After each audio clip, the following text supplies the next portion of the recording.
Welcome to the Book Boyfriend podcast, where we dish on everything from the alpha male to the sensitive soul.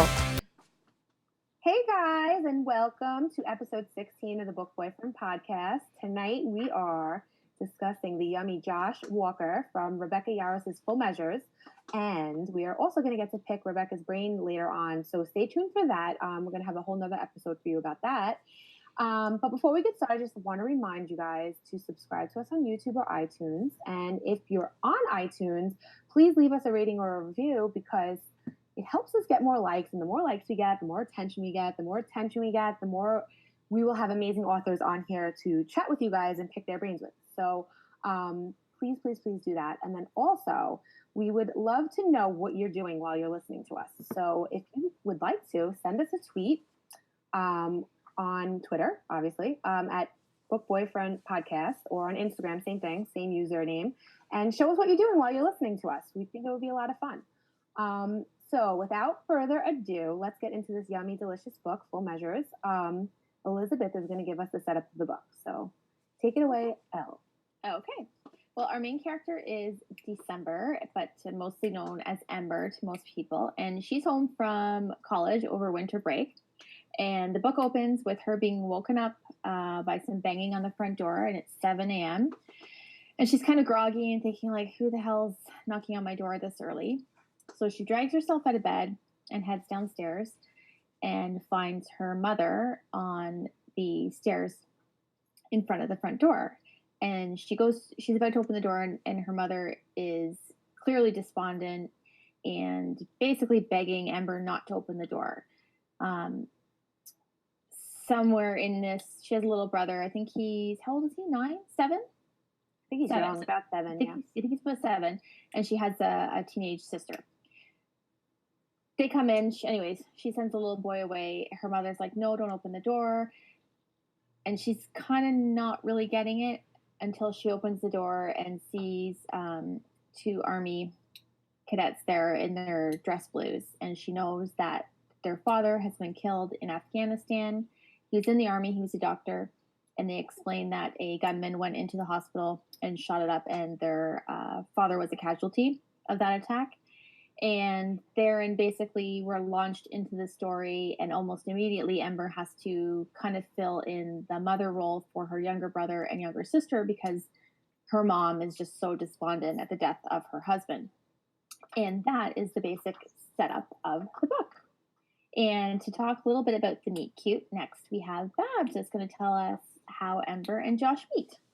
Okay, so this is kind of a somber meet cute for me because what happens is Ember, this is the base. Ember has had the day from hell. Her father has died. It's also her birthday. She's trying to keep things a little bit normal for her younger brother, Josh. She's trying to keep him in good spirits.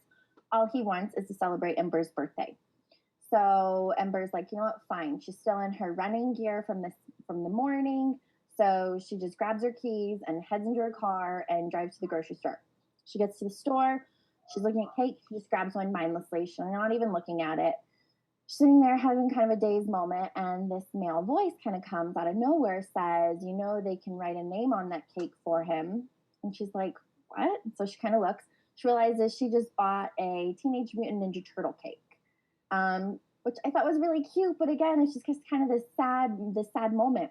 So what happens is she kind of looks at him like, you're crazy, but whatever, fine. So the lady behind the counter, go ahead and says, I'll write happy birthday for you. So she hands the cake over.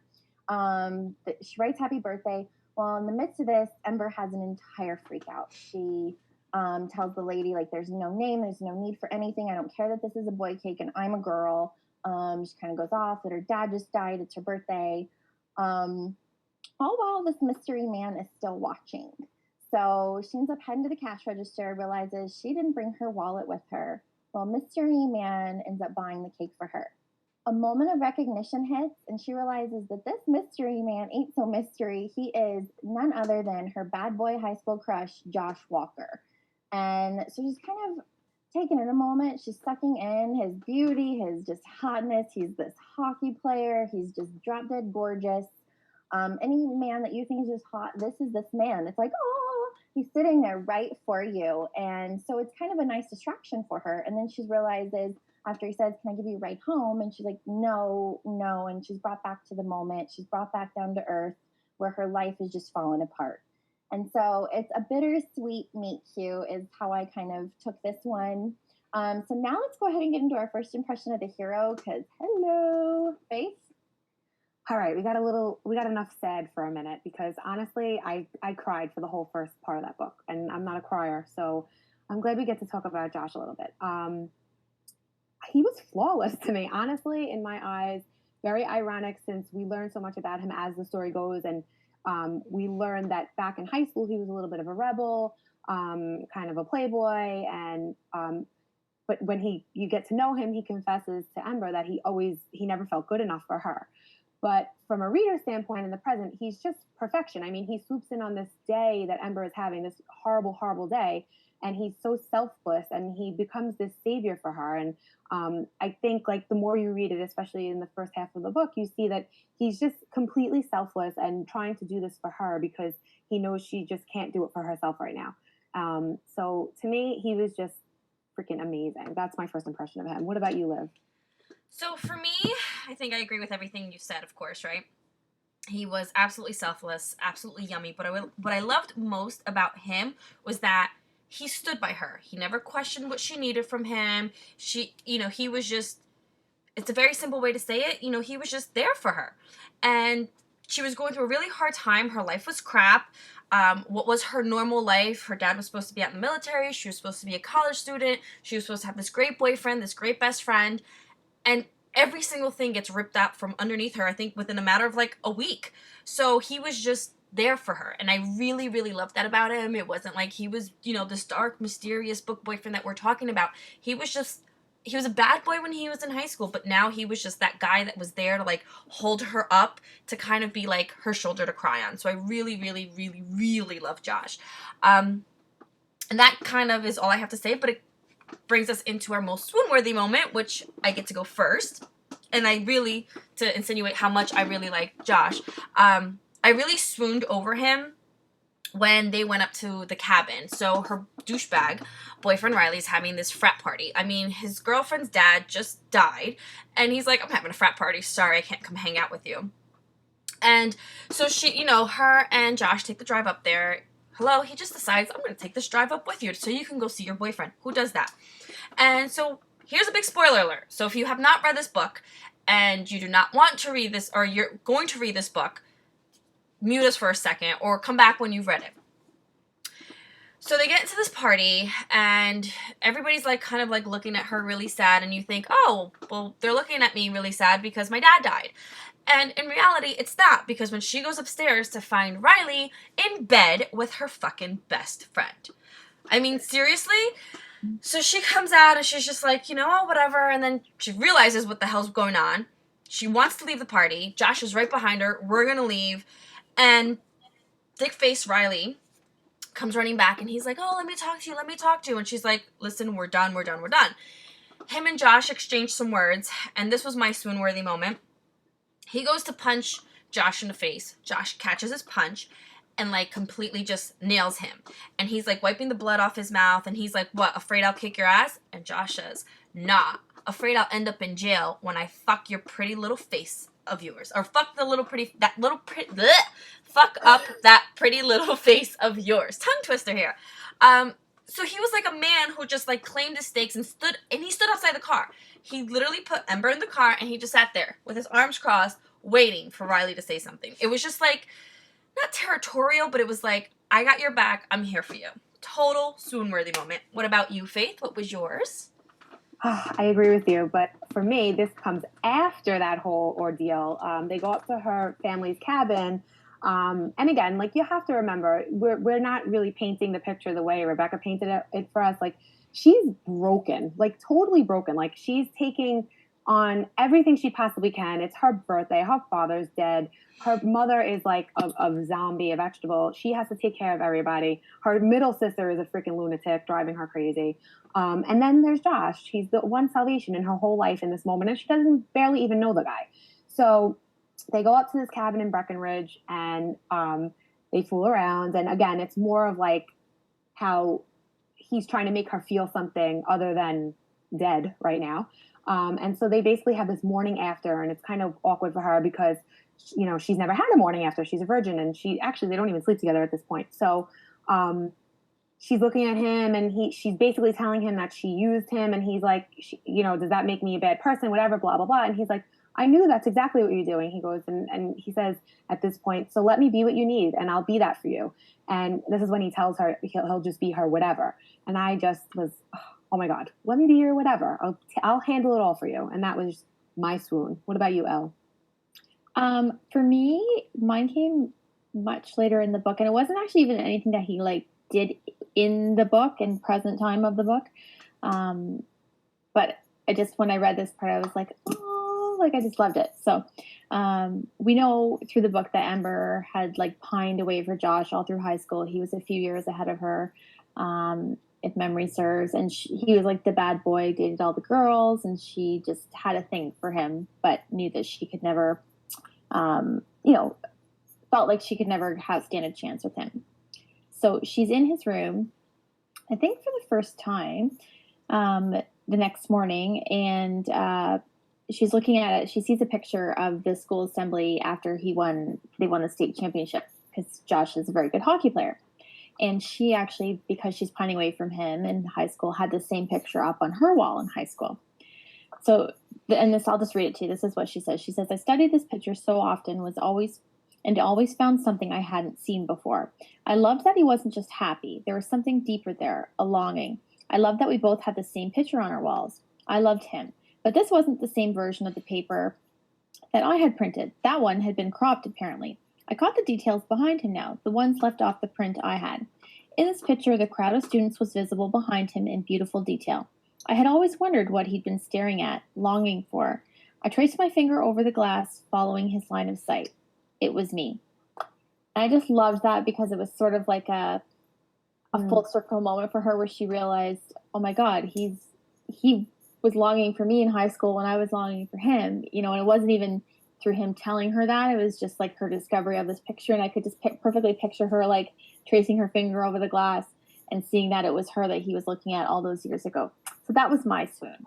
What about you, Babs? Anytime his shirt was off.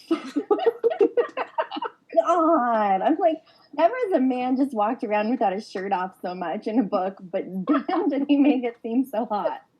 Anytime he was in his apartment, he was just lounging on the couch with his shirt off, standing against the wall. I'm like, hello.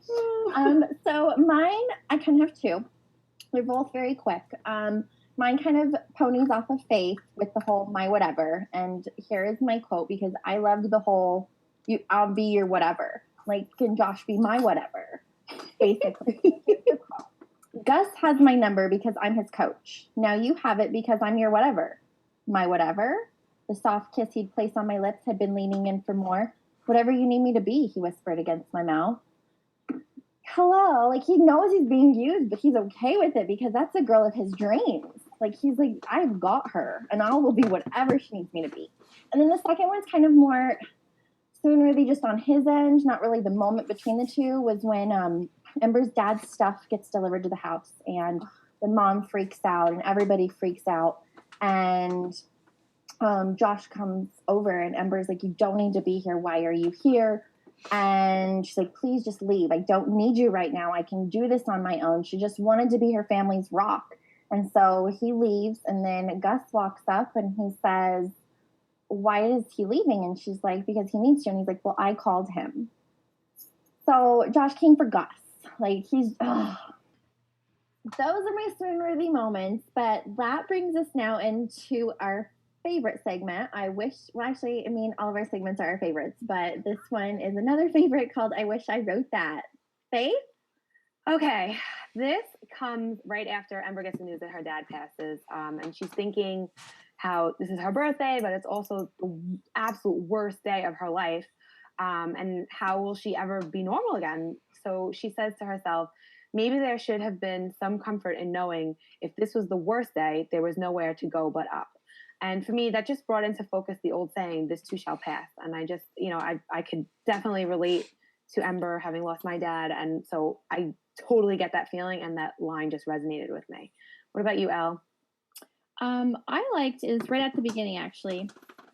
right before she opened the door to get the news that her father was passing away, and she saw the two guys in the dress blues, and she said, "Hi, excuse me.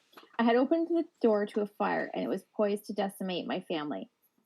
I just love that line. I thought it was very poetic and very true to everything that sort of transpired after that. What about you, Babs? Oh, okay. So they are getting busy on this one. It's one of my favorite lines. His weight was perfect, holding me to the earth when I was ready to fly away. So pretty, right? Oh, Very pretty. What about you, Liv? For me, it's when she notices that her sister's having a hard time, but it was just a simple line that it kind of really stuck with me. It goes, "Our eyes met, and something intangible passed between us. Something that felt dangerously like hope." Like, that bond between them was really, really nice. And to see somebody, like, to see hope in someone's eyes, you're just like, wow, it's really hard to write that. And I think that was really perfect. I think Rebecca did really well. And that brings us to our favorite. I know Barb said we have all our favorites. But it's erection selection time. And Faith, you're up first. I had a really hard time with this. I just couldn't visualize, but then I had Trish in my head telling me all about who Rebecca sees as Josh. So I kind of went on my own, kind of looks like him. Tom Welling, you know, the supernatural dude? Yes. Mm-hmm. Yeah, I don't have a picture. I don't have a picture, but I pictured him. That's my guy. Blue eyes, dark hair, totally Josh-ish. Babs, who'd you pick? Okay, no one has the perfect abs that Josh, I picture, has. You know what I mean? I'm saying, like, that just was too much. But this picture of Liam Hemsworth was totally my Josh. Like, I just kind of felt this moment with him. Okay, how about you, Liv? I don't know his name. That's all right. We just need a face. But he's from the Divergent series. This dude. Theo James. That's Theo James. Oh. Theo James. What about you, Elle? Theo James.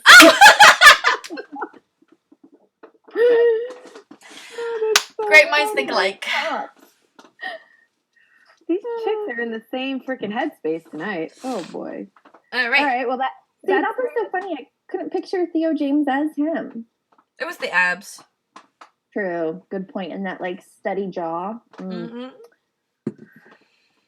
Yeah. Okay. Oh, we're at Kiss, Marry, Do, guys. Yep, you know. I almost forgot. I'm like, oh, we're done. Okay, so since I was the one who kind of ran this one, I got to pick the men that we get to decide on Kiss, Marrying, or Doing. My selections were Tristan, Hawk, Josh, Archer, and Crew. Elle, who'd you pick to Kiss, Marry, and Do? Well, I decided that I would kiss Archer. And I noticed you didn't put my husband on there for some reason. But I guess this time around, I'll have to marry... I think I'd marry Hawk, and I'd do Josh. What about you, Liv?